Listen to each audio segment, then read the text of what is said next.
Important company IGL, इस company ने अपने नतीजे घोषित किए और इनफैक्ट सिर्फ आईजीएल नहीं, जितने भी सिटी गैस डिस्ट्रीब्यूशन कंपनीज है, इनके मार्जिन में अच्छा खासा दबाव देखने मिला है। रेवेन्यू जरूर बढ़े हैं लेकिन मार्जिन प्रेशर में रहे हैं।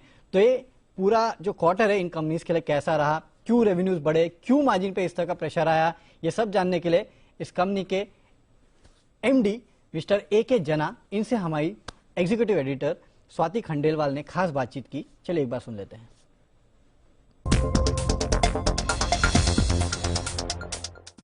सर बहुत बहुत धन्यवाद आपका हमें समय देने के लिए। पहले तो सर नंबर्स को थोड़ा सा समझने की कोशिश करते हैं। ये क्वार्टर कैसा रहा कंपनी के लिए और वॉल्यूम्स सीएनजी और पीएनजी में कैसे रहे, आगे किस तरीके का आउटलुक दिख रहा है सर?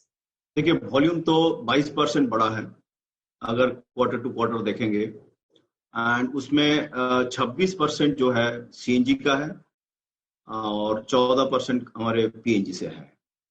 तो 26% ग्रोथ सीएनजी में। आप इसमें भी आप देखेंगे कि पार्शियल लॉकडाउन, कंप्लीट ओपन तो था नहीं, स्कूल वगैरह भी खुला नहीं है। इंस्पाइट ऑफ दैट भी 26% ग्रोथ है। आज के दिन में जो चल रहा है कि अगर मैं देखूं, करीब 7.5 मिलियन गैस हम सेल कर रहे हैं पर डे, और लास्ट ईयर तो था 5.33 एमसीएमडी हमने सेल किया है एवरेज। तो उस हिसाब से तो 30% ग्रोथ तो आराम से हम अचीव कर रहे हैं। लेकिन अगर सिक्वेंशियली आप देखेंगे, वो भी करीब आज के दिन में करीब वो भी 20-25% से तो 26% तो लास्ट क्वार्टर में था ही था, और इस बार जो हम देख रहे हैं कि वो भी करीब 10-20% आएगा। तो एवरेज जो हमारे at the end of the year, जबकि क्वार्टर 1 में कुछ था नहीं, तो उस हिसाब से हमारे टारगेट है करीब 7 मिलियन तक तो हम एवरेज अचीव कर लेंगे। आज के दिन में कभी कभी हम लोग 8 मिलियन भी गैस सेल कर रहे हैं। जहां तक सीएनजी की सवाल है, प्री कोविड टेक के टाइम में करीब हम लोग 32 lakh KG per day sale करते थे। अभी हम लोग करीब 42 से 45 लाख केजी हम सेल कर रहे हैं, जो कि हमारे टारगेट है करीब by end of this quarter, मतलब करंट क्वार्टर जो कि क्वार्टर 4 जो है मार्च तक, करीब 50 लाख केजी तक पहुंचने का टारगेट हमारे है।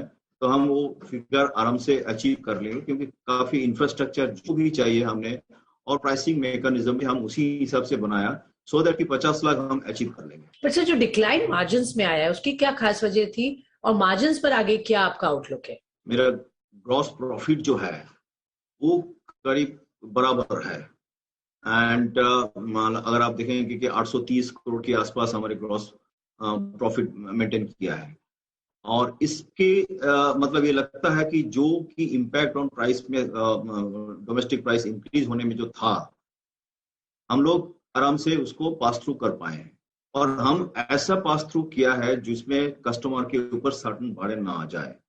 बहुत प्रोग्रेसिवली, इवन प्रीवियस क्वार्टर से हम चलते चलते इवन इस फाइनेंशियल ईयर की पहले से हमने इस चीज को एनालिसिस किए थे और इंक्रीज करते गए हैं। इवन जो डोमेस्टिक गैस पूरा क्वांटिटी हमको नहीं मिल रहा है, उसके लिए भी हमने एक अच्छे पॉलिसी बनाया, जिसके तहत हम एक सस्टेनेबल प्राइस हम एंड कस्टमर को दे पाऊंगा। इस एक पोर्टफोलियो हमने क्रिएट किया है जिसके अंदर सारे वेराइटीज की गैस अवेलेबल है। लॉन्ग टर्म गैस हमने सोर्स किया है, जिसका जो टेक और पे क्लॉज नॉर्मली होता है वो पहले 90% से हम लोग उसको 60% से कर लिया है।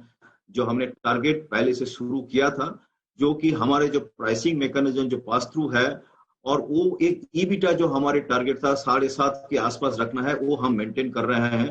हो सकता है कि एंड ऑफ दिस ईयर हम उससे भी इंप्रूव करके 7.7 तक भी पहुंच सकते हैं या 8 तक भी पहुंच सकता हूँ। ये टारगेट है ईबिटा पर रेशियो। Okay, sure sir. तो ये तो बात हो गई सब मार्जिन्स की, जिस तरह से दिख रहे हैं। और आपने अभी सीरीज ऑफ प्राइस हाइक्स लिए थे अराउंड 7 से 8 रुपए इन प्रीवियस क्वार्टर। क्या ये इनफ थे to sustain the margin sir, या और प्राइस हाइक्स अब आगे कमिंग मंथ्स में आपको लेने पड़ेंगे? देखिए, अभी तक जो था हम लोग ने ग्रेजुअली पास थ्रू किया है। बाकी जो माने ब्लेंडिंग करना पड़ रहा है, हायर वैल्यू गैस जो कॉस्टली गैस जो हम परचेज करके दे रहे हैं, वो भी हम लोग करीब 6 रुपए के आसपास तो इंक्रीज तो कर दिया है।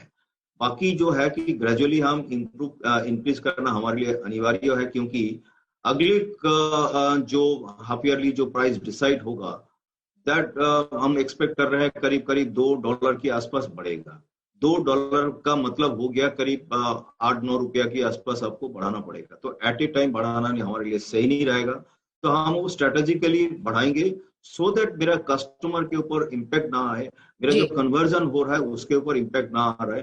एट द सेम टाइम हमारे जो मार्जिन जो रखना है EBITDA पर एशियम, उसको हम मेंटेन कर पाए, उसी हिसाब से बैलेंसिंग करके देखेंगे so that investor as well as the end user की इंटरेस्ट में प्रोटेक्ट